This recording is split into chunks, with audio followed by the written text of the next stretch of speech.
आप सबों को आज के संध्याकालीन बाइबल अध्ययन समूह में फिर से मैं स्वागत करती हूं और परमेश्वर का धन्यवाद देते हैं कि परमेश्वर ने हम सबों को अब तक संभाला है। और परमेश्वर का वचन कहता है प्रेरित 1:8 में, जब पवित्र आत्मा तुम पर आएगा तुम सामर्थ पाओगे और यरूशलेम और यहूदिया और सामरिया और जगत के छोर तक मेरे गवाह होगे। परमेश्वर ने हमें गवाही देने के लिए ठहराया है, इसलिए आइए हम प्रार्थना करें कि परमेश्वर आज के बाइबल अध्ययन में हमारी सहायता करे और हम परमेश्वर के वचनों में से हम सीखने पाएँ। सर्वशक्तिमान ईश्वर दयालु पिता, हम लोग तेरा धन्यवाद करते हुए तेरे चरणों के पास आते हैं। हम धन्यवादित है प्रभु जी, आज दिन भर तो हमारे संग रहा प्रभु परमेश्वर, हम सबको संभाला है, इसके लिए हम तेरा धन्यवाद करते हैं। धन्यवाद देते हैं प्रभु जी, प्रत्येक दिन प्रभु परमेश्वर तो हमें अपने मार्ग में हमारी अगुवाई कर रहा है। परमेश्वर पिता, तेरे वचनों को सीखने में तो हमारी मदद कर रहा है प्रभु परमेश्वर, इसके लिए हम तेरा धन्यवाद करते हैं प्रभु। और प्रभु परमेश्वर, हम तुझसे प्रार्थना करते हैं प्रभु जी, तेरी उपस्थिति हमारे साथ में होने पाए और पवित्र आत्मा तो हमारा शिक्षक होकर के वचन के गुण बातों को समझने के लिए तो हमारी मदद कर प्रभु परमेश्वर, ताकि तेरी महिमा होने पाए। और इस समय प्रभु परमेश्वर थोड़ी देर हम तेरे वचनों को सीखना चाहते हैं प्रभु जी, तेरे वचनों को सीखने के लिए तो हमारी सहायता कर प्रभु परमेश्वर, और होने दे वचन जैसा है वैसा समझ सकें। तेरे दास को तेरे हाथ में हम लोग समर्पित करते हैं प्रभु परमेश्वर। जब तेरे वचन की सेवा करते हैं प्रभु जी, बोलने वाला तू ठहरे प्रभु परमेश्वर और तू महिमा पाए। आदर और महिमा तुझे देते हुए ये दुआ मांगते हैं यीशु के नाम से, आमीन। आइए आज संध्या के बाइबल अध्ययन में फिर एक बार भिन्न भिन्न जगहों से हम लोग एकत्र हैं और प्रेरितों के काम पुस्तक से पिछले कई दिनों से हम लोग कई बातों को सीख रहे हैं। लूका ने यीशु के पुनरुत्थान को विशेष जोर दिया और हमने सीखा कि यीशु का पुनरुत्थान हमारे विश्वास से जुड़ा है, वरन हमारे विश्वास का आधार भी है। और यीशु का पुनरुत्थान एक मिथक नहीं, लेकिन एक ऐसा सत्य है जो भिन्न भिन्न एंगल से, ऐतिहासिक रूप से और कई रीति से वो प्रमाणित है कि यीशु सचमुच जी उठा और उसकी कब्र खाली है। और उसके बाद यीशु ने अपने चेलों से कहा कि पिता के प्रतिज्ञा के पूरे होने की बाट जोहते रहो। प्रेरितों के काम 1:8 में लिखा है, परंतु जब पवित्र आत्मा तुम पर आएगा तब तुम सामर्थ पाओगे और यरूशलेम और सारे यहूदिया और समरिया में और पृथ्वी की छोर तक मेरे गवाह होगे। यहाँ इस पद को यदि हम लोग एनालाइज करेंगे, यहाँ लिखा हुआ है एक सामर्थ के बारे में। दरअसल पिछले दिनों हम लोगों ने सीखा कि पिता के प्रतिज्ञा के पूरे होने की बाट जोहते रहो। तो ये पिता के प्रतिज्ञा के पूरे होने की बात यानी पवित्र आत्मा के बारे में। यहाँ पर यीशु ने कहा कि पवित्र आत्मा तुम पर आएगा तब तुम सामर्थ पाओगे, यानी जो सामर्थ हमें या चेलों को वो देने पर था उसका सोर्स पवित्र आत्मा है। पवित्र आत्मा सामर्थ देने के लिए आने वाला था और तुम सामर्थ पाओगे और यरूशलेम और सारे यहूदिया और सामरिया में और पृथ्वी की छोर तक मेरे गवाह होंगे। तो इन दिनों इसके संबंध में लोगों का अलग अलग मत है। यहाँ पर सामर्थ के बारे में लिखा हुआ है, सामर्थ का स्रोत पवित्र आत्मा है और सामर्थ क्यों दिया जा रहा है, उसका उद्देश्य है कि तुम मेरे गवाह होगे। आजकल एक फैशन बन गया है, कई जगह पावर कॉन्फ्रेंस या सामर्थ पाने के कॉन्फ्रेंस का आयोजन किया जाता है। मैं उनके विरुद्ध में नहीं हूं और लोग भी वहां जाते हैं। कई लोगों से बातचीत करने पर यह पता चलता है कि कुछ लोग 4 बार पावर कॉन्फ्रेंस गए, 5 बार गए, कोई लोग 8 बार 10 बार, यानी पावर लेने के लिए, सामर्थ लेने के लिए। 1-2 बार मैंने पूछा कि आपने 10 बार सामर्थ लिया, आपने उसका क्या किया? बेचारा मुझको ताकते रह गया। तो ये सामर्थ लेने के लिए जाते हैं, जाना भी चाहिए। सामर्थ ले लिए, लेकिन उनको नहीं पता कि इस सामर्थ का उपयोगिता है क्या चीज। तो यदि गौर करेंगे तो हर सामर्थ के पीछे एक उद्देश्य होता है, चाहे प्राकृतिक हो या कृत्रिम हो या ईश्वरी सामर्थ। हर सामर्थ के पीछे एक उद्देश्य होता है और उस उद्देश्य को पूरे होने की आवश्यकता है। लेकिन यहाँ पर ऐसे लगता है इस फैशन वाला सामर्थ में, वहां पर सामर्थ तो लेते हैं लेकिन उनको ना तो सामर्थ देने वाले आयोजक उनको बताते हैं कि इसकी उपयोगिता क्या है, और ना सामर्थ लेने वालों को कभी जरूरत पड़ती है कि हम जाने कि इसका उद्देश्य क्या है। यहाँ पर प्रभु ने कहा कि परंतु जब पवित्र आत्मा तुम पर आएगा तब तुम सामर्थ पाओगे और यरूशलेम और सारे यहूदिया और सामरिया में और पृथ्वी की छोर तक मेरे गवाह होगे। यानी पवित्र आत्मा सामर्थ का स्रोत है, और पवित्र आत्मा इसलिए दिया गया कि सामर्थ पाए, और सामर्थ इसलिए दिया गया ताकि तुम पृथ्वी के छोर तक मेरे गवाह होगे। तो आइए यहाँ पर गवाही शब्द लिखा हुआ है, मेरे गवाह होगे।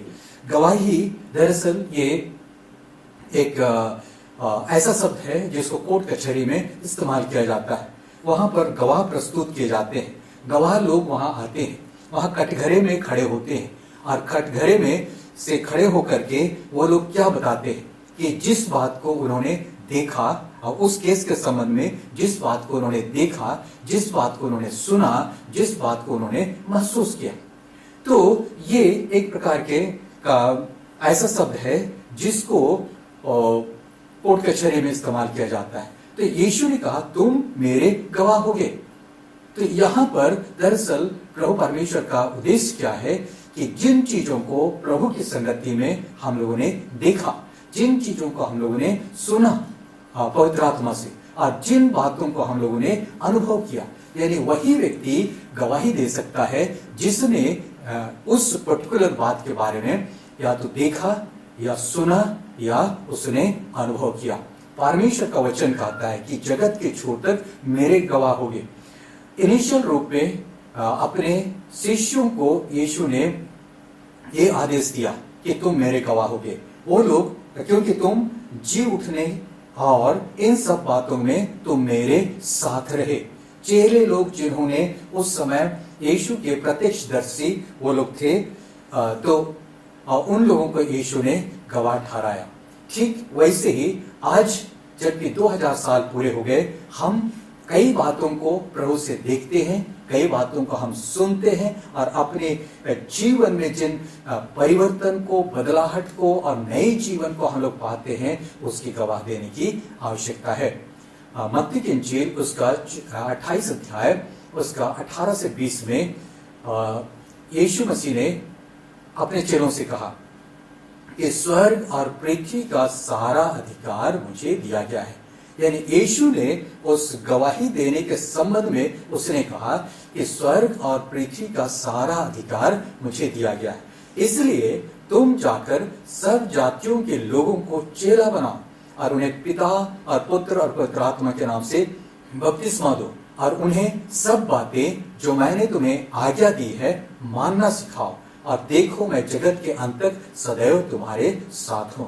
यहाँ पर गवाही देना यानी वचन की गवाही देना, प्रभु की उपस्थिति की गवाही देना, उसके बलिदान की गवाही देना, उसके जी उठने की गवाही देना, और हमारे जीवन में जो काम करता है, हमारे जीवन को बदलता है, उसकी गवाही देने के संबंध में यीशु ने कहा।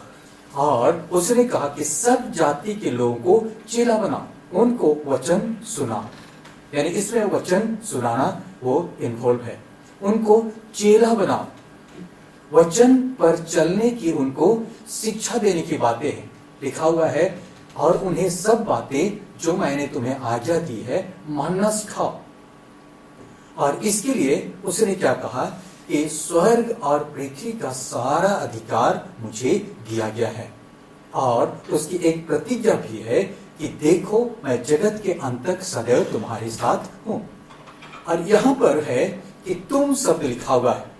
तो कई लोगों का गलत फहमी है कि कुछ एक लोगों को वो लोग समझते हैं ये लोग गवाही देंगे, ये लोग सेवकाई करेंगे, ये लोग वचन सुनाएंगे।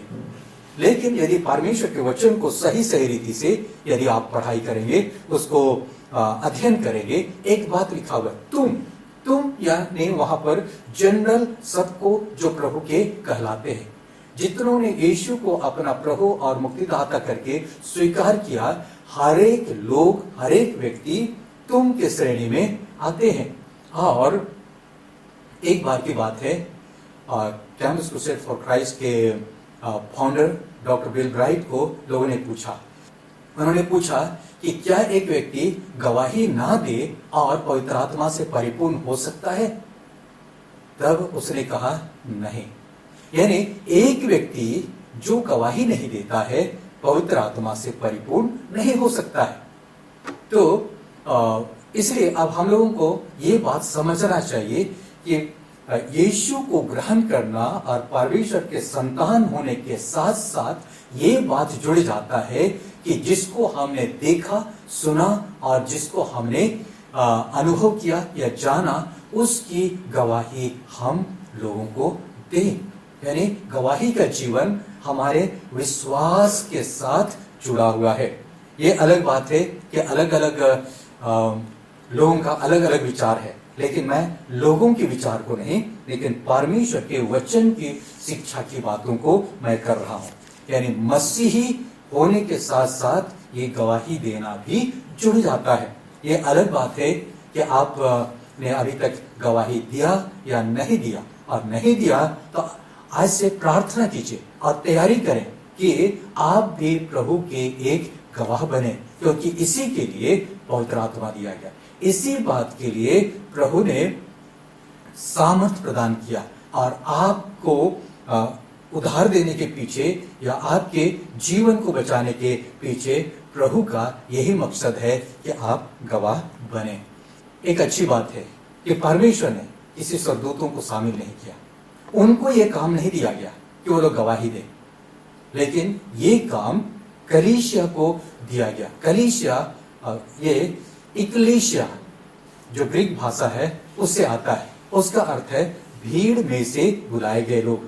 यानी कहीं पर मान लेते हैं मजमा लगा है और वहां कुछ तमाशा दिखाया जा रहा है, तब आपने अपने बेटे को या अपने दोस्त को वहां से नाम लेकर आपने बुला लिया, यानी आपने उसको इक्लेसिया कर लिया, भीड़ में से बुलाए गए लोग। यानी लेकिन इस वचन में इस कलीसिया शब्द का अर्थ इस संसार की माने इस प्रकार की भीड़ नहीं, लेकिन संसार के पाप में भीड़ से बुला करके अलग किए गए लोगों को कलीसिया कहा गया, यानी कलीसिया को सौंपा गया।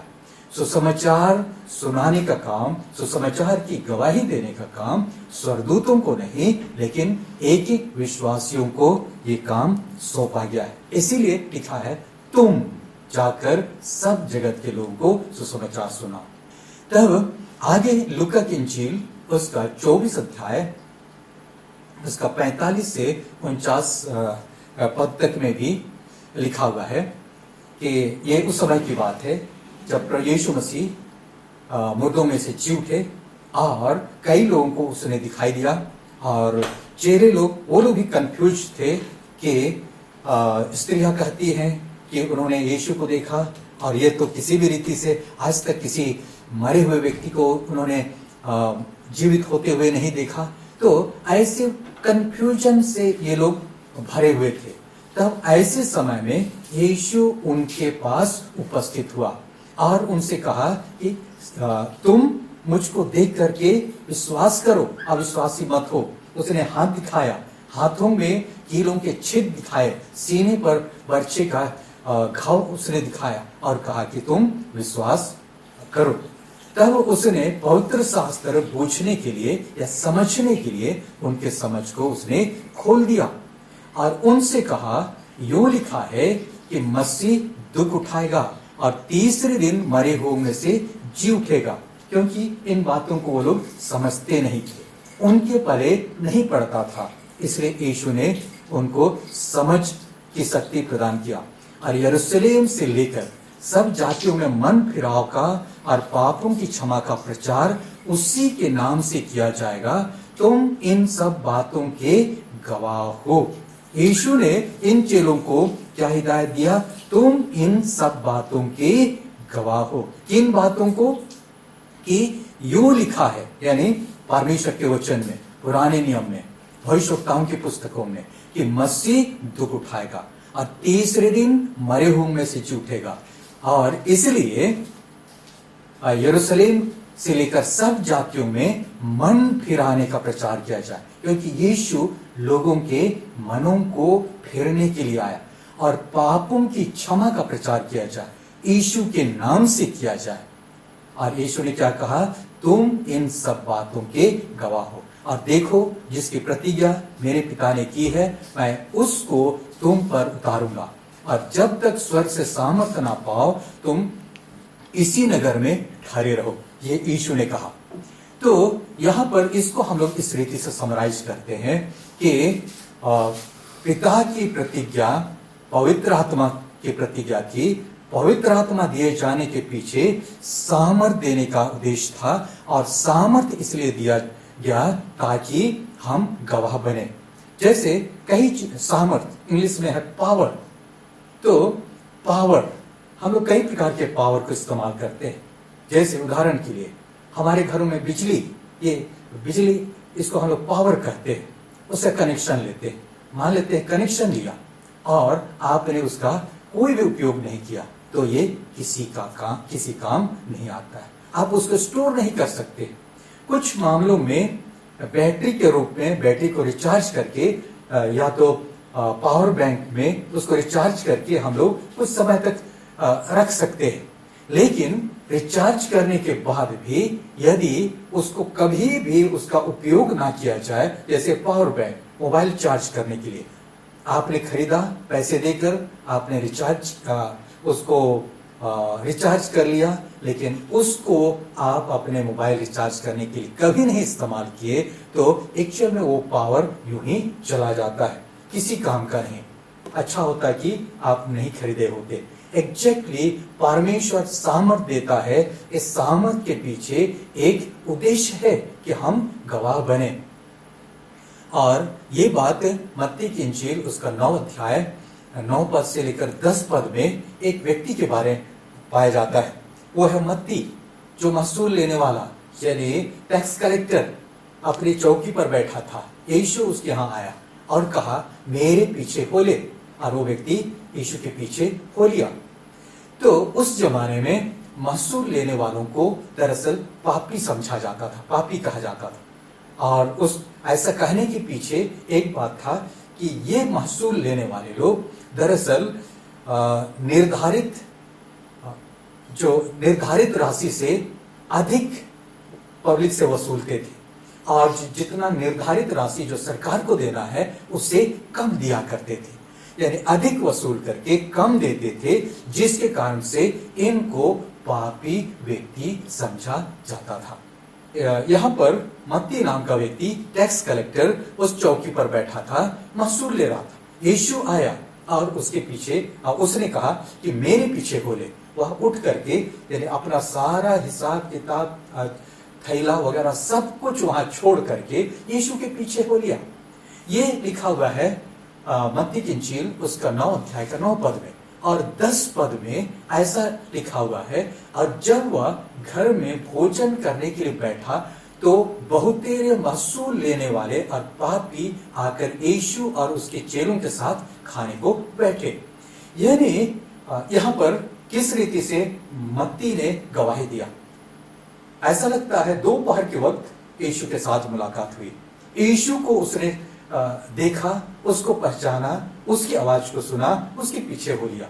अब इसके पास कोई बाकी एक्सपीरियंस तो नहीं, लेकिन एक बात है, इसने अनुभव कर लिया कि यही जगत में आने वाला मसीहा है। अपने घर पर उसने प्रभु यीशु मसीह को आमंत्रित किया, और उतने ही नहीं, उसने और भी लोगों को, बहुत सारे लोगों को अपनी तरह यानी टैक्स कलेक्टर्स को और प्रकार के लोगों को उसने आमंत्रित किया। लिखा हुआ है बहुत तेरे महसूल लेने वाले और पापी आकर यीशु और उसके चेलों के साथ खाने को बैठे। यानी यहाँ पर ऐसे ये उस वर्ग के लोग थे जिनके साथ लोग उठना बैठना खाना नहीं पसंद करते थे, लेकिन उन लोगों को आमंत्रित किया और यीशु को उनके बीच में मुख्य अतिथि के रूप में प्रस्तुत किया और यीशु से उनको परिचय कराया। तो यहाँ पर इस मत्ती के केस में या तो मत्ती के इस उदाहरण में हम लोग ये समझ सकते हैं कि गवाही देना क्या है। मत्ती ने सुना, जाना, देखा और अनुभव किया, इसलिए यीशु से उनको परिचय कराया। आइए कई बार हम लोग सोचते हैं कि गवाही देने के लिए बाइबल स्कूल जाने की आवश्यकता है, थियोलॉजिकल कॉलेज जाने की आवश्यकता है, विशेष प्रशिक्षण की आवश्यकता है। एक्चुअल में जिन बातों को आपने प्रभु के साथ रहते महसूस किया, उन चीजों को आप बताएं, यही तो गवाही है। तब और एक बार की घटना है, यहां पर यूहन्ना की इंजील उसका 10 अध्याय 24 से 25 पद। वैसे तो 10 अध्याय को यदि हम लोग पढ़ेंगे, उसमें एक जन्म के अंधे का जिक्र है और यीशु ने उसको देखा और यीशु ने जमीन पर थूका, उसको साना, आंखों पर लगाया और उससे कहा कि जा करके अपने आंखों को धो ले। और जब वो धोया तो वो देखता हुआ वापस आया। जब उसकी आंखें खुल गई, आप सोच सकते हैं एक अंधे को क्या चाहिए? 2 आंखें। यदि उसको 2 आंखें मिल जाए तो उसकी खुशी का कोई ठिकाना नहीं। वो सबको बताने लगा उसके बारे में, लेकिन वहां एक वर्ग था, शास्त्री, फरीसी, सदूकी। इनको अच्छा नहीं लगा क्योंकि वो सब्त के दिन यीशु ने उसको चुंगाई दिया था। तब वो लोग उसका विरोध करने लगे, उसके माँ बाप को वो लोग धमकाने लगे। तब उसके माता पिता इस बात से डर गए कि कहीं वो लोग आराधनालय से निकाल ना दिए जाए। इसीलिए जब उन्होंने पूछा कि क्या ये तुम्हारा ही लड़का है, उन्होंने कहा हाँ। तो क्यों कर वो अच्छा हुआ? तब ये लोग डर से कहने लगे कि लड़का सयाना है, तुम ही जा करके उससे पूछ लो। तब ये लोग उस अंधे के पास चले गए जो चंगा किया गया और जो अब देखने लगा। तब उन्होंने क्या कहा? मत्ती यूहन्ना 10:24 से 25 में, तब उन्होंने उस मनुष्य को जो अंधा था दूसरी बार बुलाकर उससे कहा, यानी इसके पहले भी एक बार बुला चुके थे और दूसरी बार बुलाकर उससे कहा, परमेश्वर की स्तुति कर, हम तो जानते हैं कि वह मनुष्य पापी है। उसने उत्तर दिया, मैं नहीं जानता कि वह पापी है या नहीं। मैं एक बात जानता हूं कि मैं अंधा था और अब देखता हूं। यानी इस व्यक्ति ने जिस चीज को अनुभव किया उस बात को बता दिया कि मैं नहीं जानता कि जिसने मेरी आंखें खोली वो क्या है। एक बात मैं जानता हूं कि मैं अंधा था, अब देखता हूं।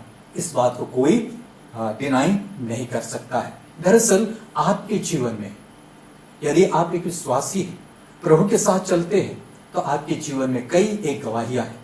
आप अपने सहकर्मियों को, अपने फ्रेंड सर्कल में इन लोगों को आप बता सकते हैं। और यदि आपके जीवन में कोई गवाही नहीं, तो प्रिय मित्र, आपको सोचने की आवश्यकता है कि आपने यीशु को अपने जीवन में ग्रहण किया है या नहीं। आप मसीही कहलाते हैं, लेकिन क्या मसीह आपके हृदय में है कि नहीं? इसके आगे एक बार की बात है, प्रभु यीशु मसीह अपने चेलों को लेकर झील के उस पार चले गए। वहां पर एक ऐसा व्यक्ति मिला जो कब्रों में रहता था, नंगा था और बाल बिखरे हुए थे, चिल्लाया करता था, खुद को घायल करता था, लोगों को घायल करता था।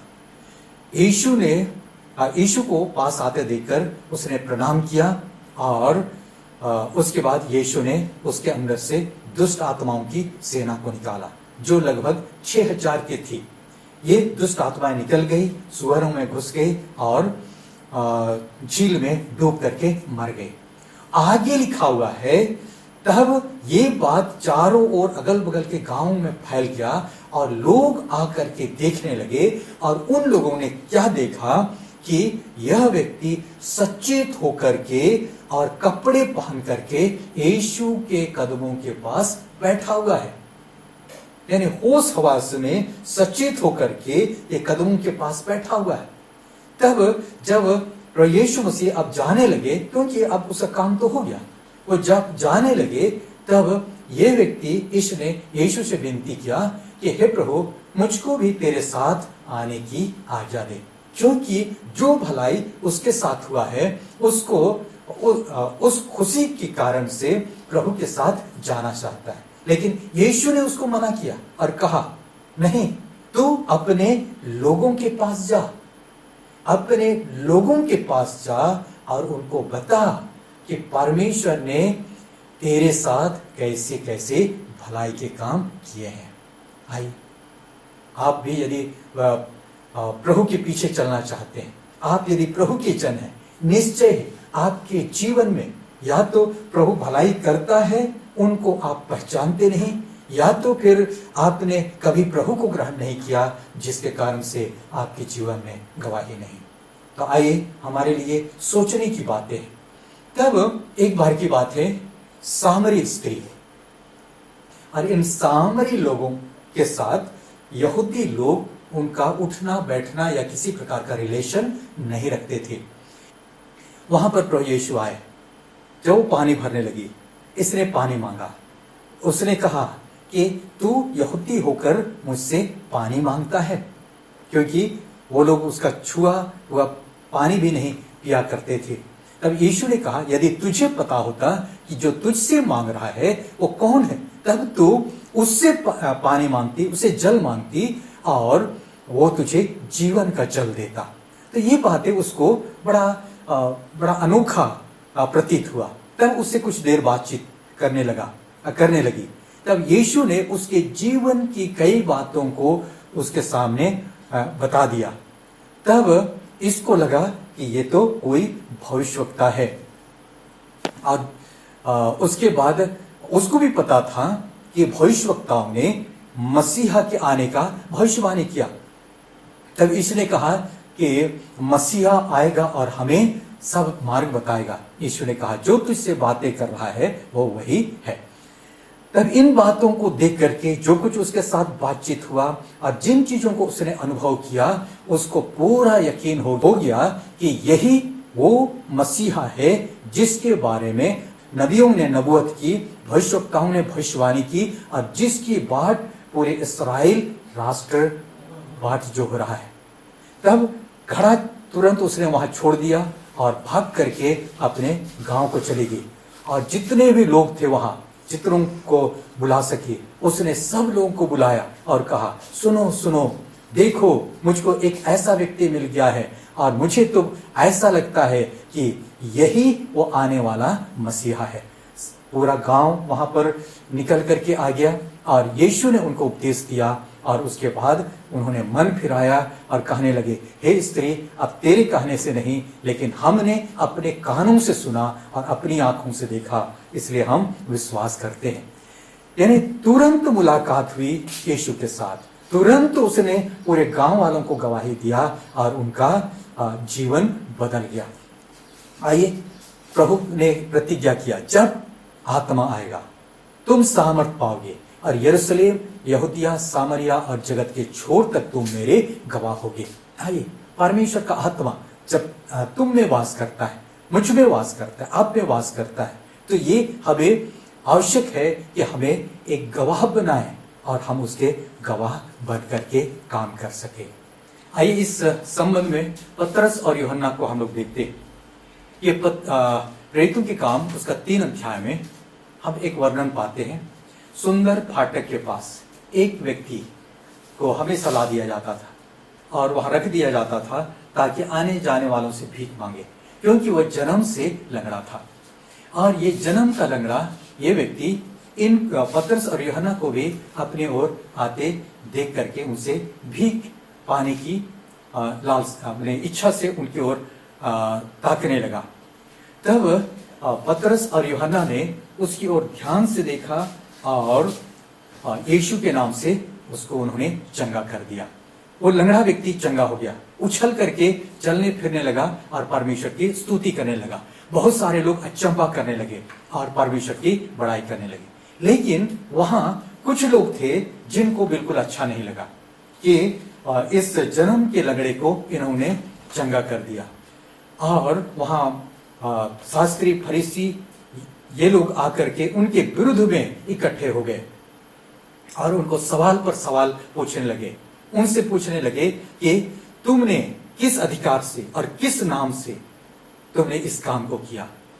तब यह देख करके यही पतरस है और वही यूहन्ना है जो लोग यीशु को गेतसमानी के बारे में जिस समय उनको पकड़ा गया, यीशु को छोड़ करके ये लोग भाग करके चले गए। तो वही पतरस और वही यूहन्ना, जब पवित्र आत्मा का सामर्थ मिला, जब ये लोग यीशु के गवाह बन गए, तब वो लोग यहाँ इनको किस रीति से उत्तर देने लगे। यहां लिखा है प्रेरितों के काम 3:12 से 15 में, यह देखकर पतरस ने लोगों से कहा, हे इस्राएलियों, तुम इस मनुष्य पर क्यों अचंभा करते हो और हमारी ओर क्यों इस प्रकार देख रहे हो कि मानो हम ही ने अपनी सामर्थ्य या भक्ति से इसे चलता फिरता कर दिया है। इब्राहिम और इसहाक के और याकूब के परमेश्वर, हमारे बाप दादों के परमेश्वर ने अपने सेवक यीशु की महिमा की, जिससे तुमने पकड़ा दिया, और जब पिलातुस ने उसे छोड़ देने का विचार किया तब तुमने उसके सामने उसका इनकार किया।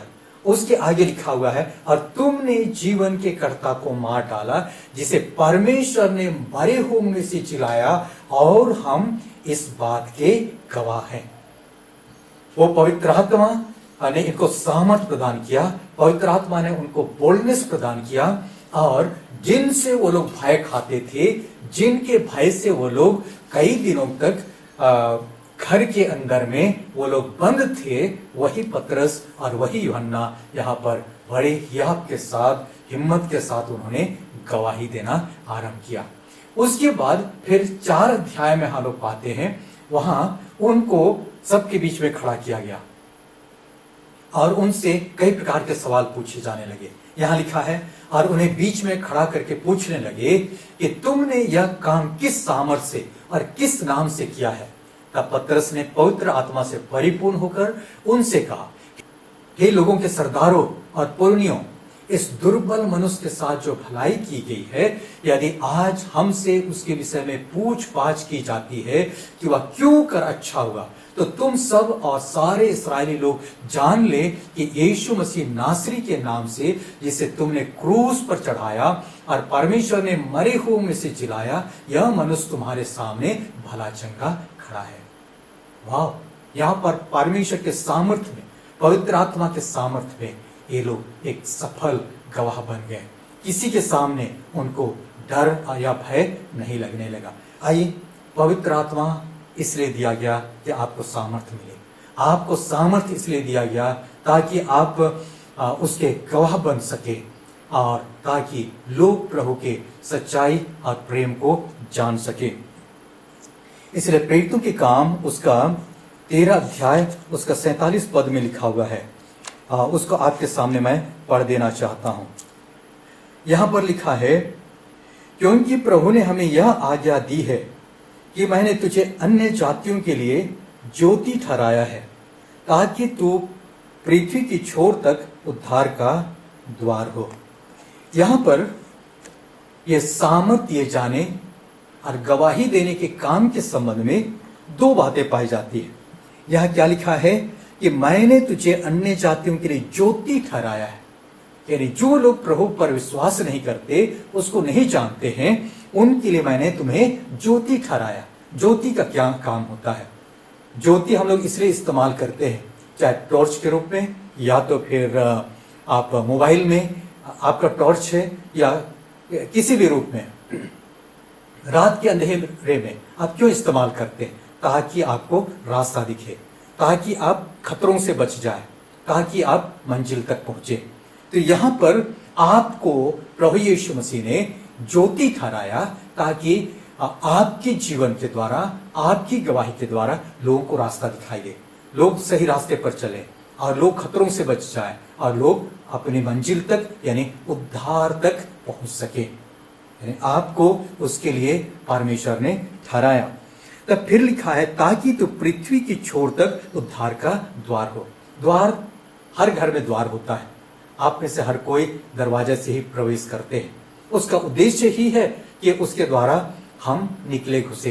तो यहां पर लिखा है, तू पृथ्वी की छोर तक उद्धार का द्वार हो, यानी गवाही देना बहुत सारे लोगों को परमेश्वर के राज्य में आने का एक द्वार की तरह काम करता है। तो इसलिए आवश्यक है कि आप भी प्रभु के गवाह बन जाएं। आज तक यदि आपने अपने जीवन में से कोई भी गवाही नहीं दिया, किसी को गवाही नहीं दिया, तो एक बात जानिए कि प्रभु ने आपको गवाह ठहराया। हो सकता है कई बार आप पावर कॉन्फ्रेंस गए, लेकिन अब पावर कॉन्फ्रेंस में जा करके मुझे नहीं पता कि आपने कितना पावर लिया, लेकिन वो पावर किसी काम का नहीं, क्योंकि न्याय के दिन परमेश्वर ये नहीं पूछेगा कि तुम कितनी बार पावर लेने के लिए गए, लेकिन उस दिन का ये सवाल होगा कि इस पावर को आपने क्या काम में लाया। जब आत्मा तुम पर आएगा तुम सामर्थ पाओगे और यरूशलेम, यहूदिया, समरिया और जगत के छोर तक मेरे गवाह होगे। प्रिय मित्र, प्रभु आपको बहुत आयत के साथ आशीष दे आप लोगों को, और आइए हम लोग प्रभु की गवाह बन जाए। और विशेषकर ऐसे समय में जबकि संसार संकट का सामना कर रहा है, लोगों में दहशत है, लोग डरे हुए हैं, भय से भयभीत हैं, ऐसे समय में आवश्यकता है कि एक छुटकारा देने वाले और एक उद्धारकर्ता की हर किसी को आवश्यकता है। क्यों नहीं आप उसके गवाह बन जाए। प्रार्थना करें। प्यारे प्रभु परमेश्वर, हम तेरे चरणों के पास आते हैं, तेरी महिमा तेरी स्तुति करते हैं। प्रभु तूने हमें गवाह बनाया और गवाह बनाने के लिए तूने हमें सामर्थ प्रदान किया, और सामर्थ का स्रोत पवित्र आत्मा है, और उसके लिए तूने कहा स्वर्ग और पृथ्वी का सारा अधिकार मुझे दिया गया है। देखो जगत के अंत तक मैं सदैव तुम्हारे साथ हूँ। हे प्रभु परमेश्वर, हम तेरे चरणों के पास आते हैं, हमारी सहायता और मदद कर। हे प्रभु जी, हम गवाह बनना चाहते हैं। जितने लोग इस बाइबल अध्ययन से जुड़े हुए हैं, एक एक लोग गवाही देने वाले बनने पाए, एक एक की सहायता कर। और इसी सप्ताह कम से कम अपने मित्रों में से किसी न किसी को उस बात की गवाही दे कि यीशु को उन्होंने कैसे जाना, और यीशु को कैसे पहचाना, और यीशु को कैसे अनुभव किया। हे प्रभु, हर एक की सहायता कर, हर एक को सफल गवाह बना, और फलवंत मसीह जीवन तो प्रदान कर, यीशु के नाम से आमीन। प्रभु आशीष दे। धन्यवाद।